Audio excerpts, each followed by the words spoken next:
दोस्तों, हजरत ईसा अलैहिस्सलाम वफात के बाद क़यामत को सिर्फ 40 साल रह जाएंगे। फिर एक खुशबूदार ठंडी हवा चलेगी जो लोगों के बगलों के नीचे से गुजरेगी, जिसका असर ये होगा कि मुसलमान की रूह कब्ज हो जाएगी और दुनिया में काफिर ही काफिर रह जाएंगे, उन्हें पर क़यामत कायम होगी। जब खुशबूदार हवा गुजरने की वजह से तमाम मुसलमानों की वफात हो जाएगी, इसके बाद फिर 40 बरस का जमाना ऐसा गुजरेगा कि इसमें किसी की औलाद ना होगी, यानी 40 बरस से कम उम्र का कोई ना रहेगा और दुनिया में काफिर ही काफिर होंगे। अल्लाह कहने वाला कोई ना होगा। कोई खाना खाता होगा, कोई खेती कर रहा होगा, गरज लोग अपने अपने कामों में मशगूल होंगे कि दफातन हजरत इसराफील अलैहिस्सलाम को सूर फूंकने का हुक्म होगा। शरू शरू इसकी आवाज बहुत बारीक होगी और रफ्ता रफ्ता बहुत तेज हो जाएगी। लोग कान लगाकर इसकी आवाज सुनेंगे और बेहोश होकर गिर पड़ेंगे और मर जाएंगे। आसमान, जमीन, पहाड़, यहाँ तक कि सूर और हजरत इसराफील और तमाम मलाइका फना हो जाएंगे। इस वक्त उस अल्लाह के सिवा कोई ना होगा। वो फरमाएगा, आज किसकी बादशाहत है? कहाँ है जब्बारीन, कहाँ है मुतकब्बिरीन? मगर है कौन जो जवाब दे? फिर खुद ही फरमाएगा, सिर्फ अल्लाह वाहिद की सल्तनत है। फिर जब अल्लाह ताला चाहेगा, हजरत इसराफील को दोबारा जिंदा फरमाएगा और सूर को पैदा करके दोबारा फूंकने का हुक्म देगा।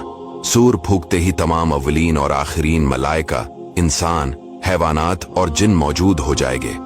सबसे पहले हुजूर सल्लल्लाहु अलैहि वसल्लम अपने कब्र मुबारक से यूं बरामद होंगे कि दाहिने हाथ में सिद्दीक़ अकबर का हाथ, बाएं हाथ में फारूक आज़म। फिर मक्का और मदीना के मकाबिर में जितने मुसलमान दफन है, सबको अपने हमराह लेकर मैदान हशर में तशरीफ ले जाएंगे। ये मैदान हशर मुल्क शाम की जमीन पर कायम होगा। इस दिन जमीन ताबने की होगी और आफताब एक मेल के फैसले पर होगा। दोस्तों, आफताब 4000 बरस की राह के फैसले पर है और इसकी तरफ आफताब की पीठ है। फिर भी जब सर के मुकाबिल आ जाता है, घर से बाहर निकलना दुश्वार हो जाता है। इस वक्त की एक मील के फैसले पर होगा। तेज और गर्मी का क्या पूछना, और अब मिट्टी की जमीन है, मगर गर्मियों की धूप में जमीन पर पांव नहीं रखा जाता। इस वक्त जब ताबने की होगी और इस कदर से पसीना निकलेगा, 70 गुज जमीन में जज्ब हो जाएगा। फिर जो पसीना जमीन ना पी सकेगी, वो ऊपर चढ़ेगा। किसी के टखनों तक होगा, किसी के घटनों तक, किसी के कमर कमर, किसी के सीने तक, किसी के गले तक, और काफिर के मुंह तक चढ़कर मिसले लगाम के जगड़ जाएगा, जिसमें वो डबकियां खाएगा।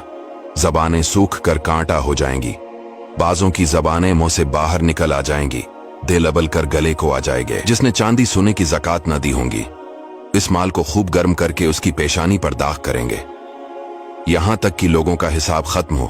फिर बावजूद इन मुसीबतों के कोई किसी का प्रसाने हाल ना होगा। भाई से भाई भागेगा, माँ बाप औलाद से पीछा चढ़ाएंगे, बीबी बच्चे अलग जान चराएंगे। हर एक अपनी अपनी मुसीबत में गिरफ्तार, कौन किसी का मददगार होगा। दोस्तों, ये है महशर का दिन। इसके बाद लोग तमाम नबियों के पास मदद के लिए पुकारेंगे, लेकिन कोई मदद नहीं करेगा सिवाय हमारे प्यारे आका सल्लल्लाहु अलैहि वसल्लम के। इसीलिए दोस्तों, अपने नबी सल्लल्लाहु अलैहि वसल्लम से मोहब्बत कीजिए।